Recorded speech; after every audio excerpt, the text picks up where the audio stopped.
അങ്ങനെ ഒരു മഴക്കാലം കൂടെ വന്നു. മഴയൊക്കെ തോർന്ന് മുറ്റത്തേക്ക് നോക്കിയപ്പോഴാണ് മാവിലെ നല്ല പുളിയുള്ള മാങ്ങ കണ്ടത്. എന്നാ പിന്നെ ഉച്ചയ്ക്ക് ചൂട് ചോറിനൊപ്പം ഉണക്കച്ചെമ്മീനും മാങ്ങയും കൂടെയുള്ള അമ്മയുടെ സ്പെഷ്യൽ ചമ്മന്തിയാക്കാമെന്ന് തീരുമാനിച്ചത്.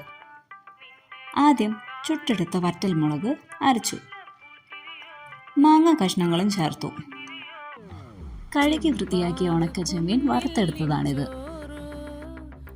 ഉണക്കച്ചെമ്മീൻ്റെ തല ഞങ്ങൾ എടുക്കാറുണ്ട്. അതും കല്ലുപ്പും ചേർത്ത് നന്നായി അരച്ചെടുത്ത ശേഷം അവസാനം ഉണക്കച്ചെമ്മീൻ കൂടെ ചേർത്ത് മിക്സ് ചെയ്യാം.